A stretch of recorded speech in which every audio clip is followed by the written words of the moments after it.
Each year in the United States, thousands of major crimes go unsolved.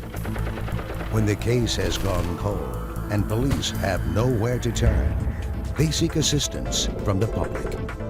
This is a program dedicated to solving these cases. This is Crime Stoppers Case Files. Every year, crimes go unsolved here in Southern California. Loved ones are left waiting. I'm Joy Benedict. As a news reporter, I've covered countless crimes, countless homicides, and I know that sometimes the victims of these crimes are forgotten almost as quickly as the headlines fade. So tonight, on Crime Stoppers Case Files, we take another look at some of the crimes still left lingering unsolved in our communities. Let's get started. It's November 8th, 2006. Jose Garcia drives to his girlfriend's home and is waiting outside in his brand new car, a car he worked 2 jobs to buy. 2 men approached and opened fire. Jose Garcia was only 19 years old. Here is his story. He was almost 11 pounds when he was born. He was so cute. He was adorable. He was like a doll. He was so fun. He was a great big brother to his sister, a great male role model for my brother and just for all the cousins in the family. He'd do anything for his family. He was a hard worker. He tried to make himself an example for the younger kids to emulate. And when I got home, I always find him washing dishes and mopping and cutting the grass. He loved sports. And he played soccer in school, high school, until he graduated. He was working in the morning and he was going to school in the afternoon. He was going to IT Tech. He wanted to be an electrician. He had a big dream to save money to buy a house on Bel Air. But he wanted to buy his car first, and he will save any penny to buy his car. We support him as much as we can. He lived at home, and finally he got his car, the car he wanted it. And it was a lot of sacrifice for that car, because he worked really hard for that car. He really did. Everything that he did was somewhat to set an example, not only to reach his goals, but so that the younger kids can see what he's doing and follow in his footsteps, and to make his family proud, his mom and his dad and his younger sister as well.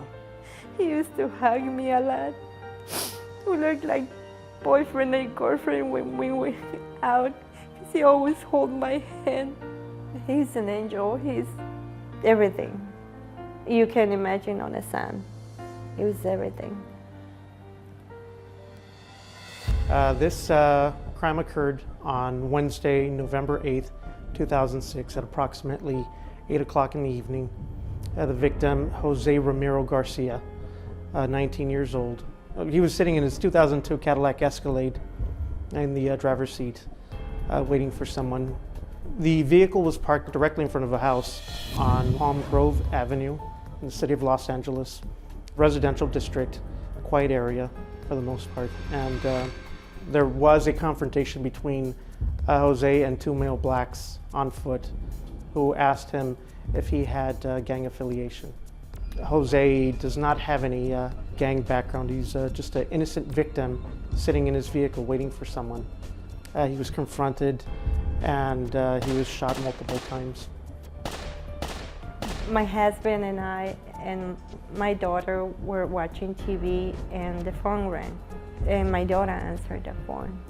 I turned around and looked to my daughter and I said, "Who is it?" And she was just, "Mom, they said that Joe got shot," because we call him Joe.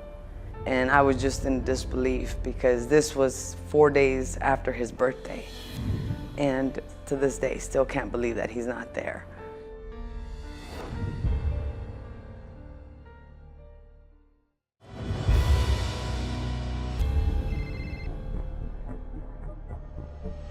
On Wednesday, November 8th, 2006 at approximately 8 o'clock in the evening, the victim, Jose Ramiro Garcia, was sitting in the driver's seat of his 2002 Cadillac Escalade. He was confronted by 2 individuals, one of them asked him if he was part of a gang. Therefore, we believe that this is a gang-related incident. Jose was an innocent bystander with no gang affiliation whatsoever.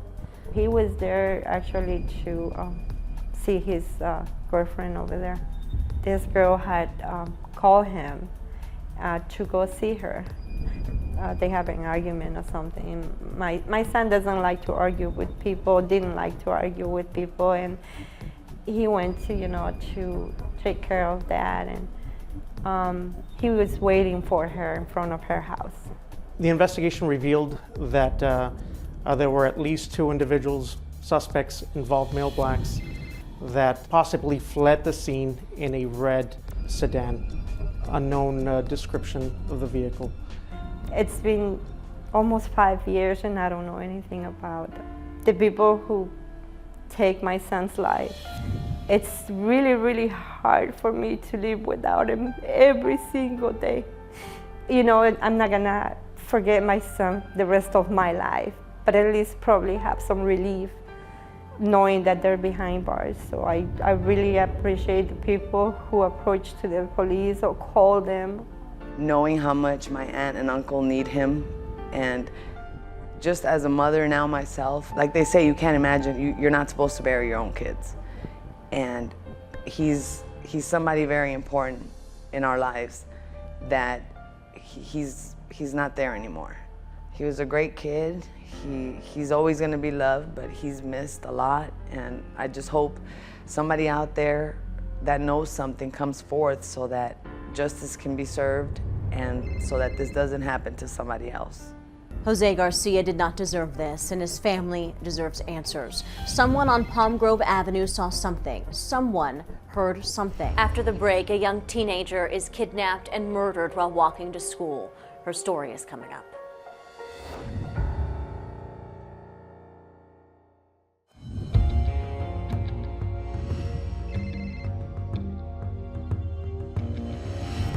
It's October 18th, 2002. 15-year-old Brenda Sierra is walking to school around 7 in the morning like she did every day. She's lured into a car, kidnapped, and beaten to death. Here is her story. Well, I'm the oldest of 5, and she's the baby girl, and we're 10 years apart, so she was like my daughter in a sense. She was always really close to me, and she was like a little tomboy in the beginning, always very joyful, and although she was young, she was a very responsible young girl. She loved to dance. So all the time, some new step or some new song would come in, and she would come in and tell me, oh, look, this is what I learned. Tell me if it looks good. And her smile and her laughter, and what I miss about her, I miss her coming to my door and asking for help for her clothing. She wanted to borrow my clothes, or, just being the teenager that she was and having her around me and having that little sister that according to her and to the documents that I have that she left behind, is that she looked up to me. It's a class assignment, and it talks about who do you look up to? Who do you think that you could compare yourself to? And who's your role model? And so she says that I am her role model.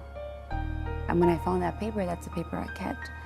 And so, things like that are actually in writing, it's just the dearest thing that I hold. I think Brenda was very much just starting to live, very much starting to be that young lady. She had just turned 15. She started doing more sports in school and getting more involved in school, and she was very much involved in being a leader within the community. She was involved in this program called Renaissance.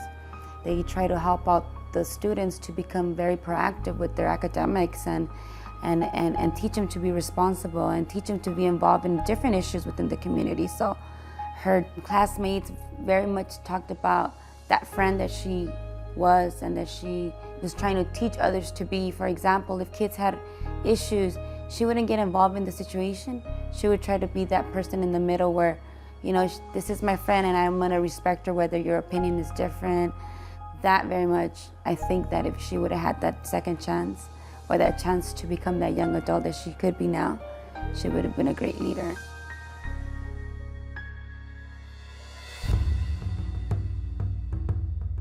On October 18th, 2002, between 7 and 7:30 in the morning.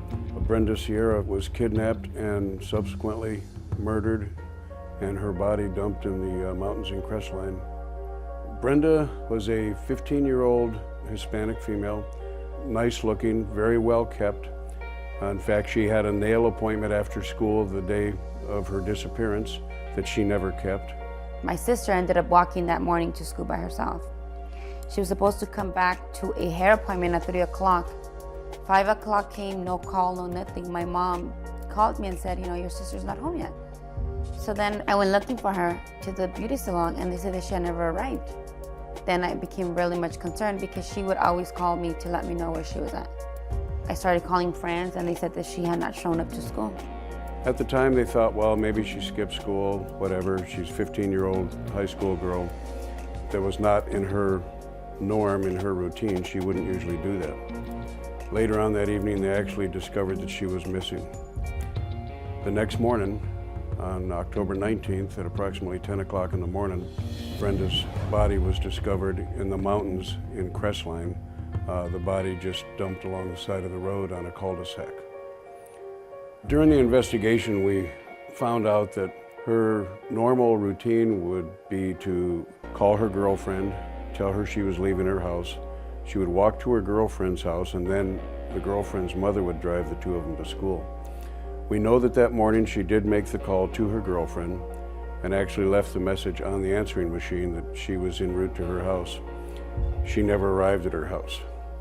It was learned that she was actually kidnapped by individuals in a small white vehicle that we believe she knew.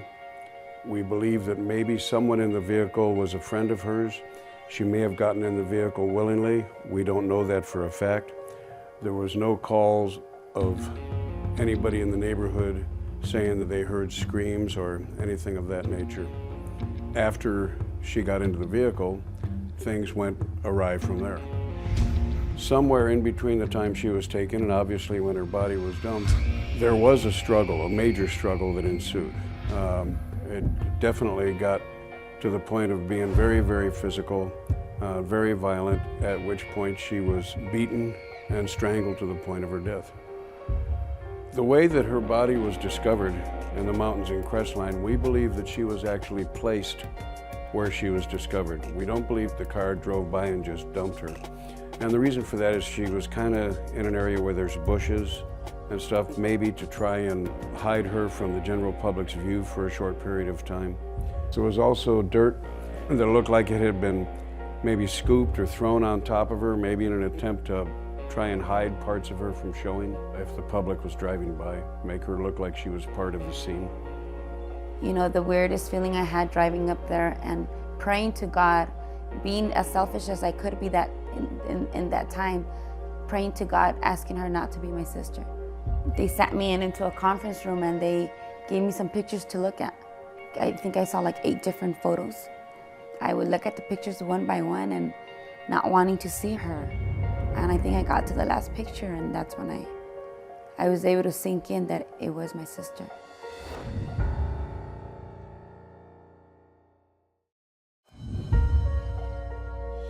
Well, it's been 3 years since the murder of a teenage girl from East LA. Tonight, dozens of her friends and family gathered to remember her and to make an announcement that they hope will bring them one step closer to finding her killer. Brenda Sierra's family members and high school friends lit candles and prayed for someone to come forward with new information about her case. Sierra disappeared 3 years ago today as she walked to her high school in Montebello. Her body was found the next day on a rural road in San Bernardino County. Family members want to find Brenda's killer for closure and to make sure the person responsible doesn't kill again. Where Brenda was abducted is right near her residence, which was on Leonard Avenue in the city of East Los Angeles. It's a middle-class neighborhood, a nice, clean neighborhood, not a lot of problems there. We believe that when she left for school, she was probably walking towards her friend's house and saw this vehicle pull up, and somebody probably got her attention in some manner that she was comfortable with. We believe she probably knew somebody in the vehicle. Maybe she knew a couple of people in the vehicle.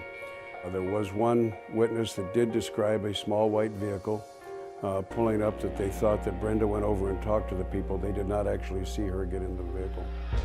It was discovered that she had been beaten and she had been strangled. She probably did put up a struggle, however, not at the time of the kidnapping, we don't believe.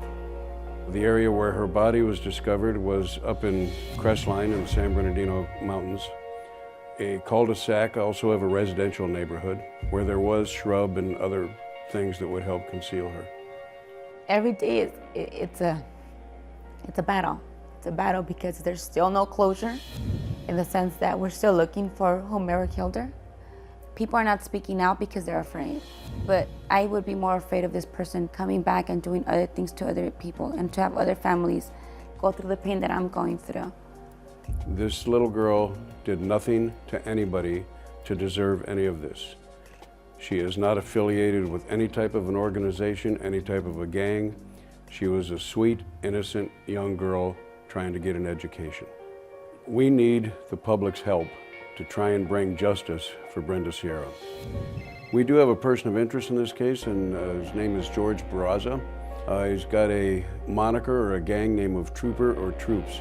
He's 31 years old, has a large tattoo on his stomach of a gang name, and he's also got a tattoo on the back of his head. We have various information that he may have grown his hair out covering the tattoo. And the information we have on his appearance and the photograph that is depicted was taken in 2002. So we don't have anything recent to show the way he looks at this time. Please speak out. It's anonymous. For those that are looking for something else, there's a $150,000 reward. You need to be proactive and you need to look at your surroundings. And if something that you think could help, you should call because you don't know when it can happen to you. Brenda was just 15 years old. She never got to fall in love, have a family, or even graduate high school. She did nothing wrong, and she deserves justice. Police do have a person of interest in this case. This is George Barraza. He is 31 years old and is believed to be splitting his time between Los Angeles and Mexico. So if you saw anything on that fall day, or if you know the whereabouts of Barraza, please call Crime Stoppers. You could be eligible for a $150,000 reward. Thank you so much for joining us for this week's episode of Crime Stoppers Case Files. Remember, we are here every week with more crimes and more families needing answers. These are your neighbors. This is your community, and you can make a difference.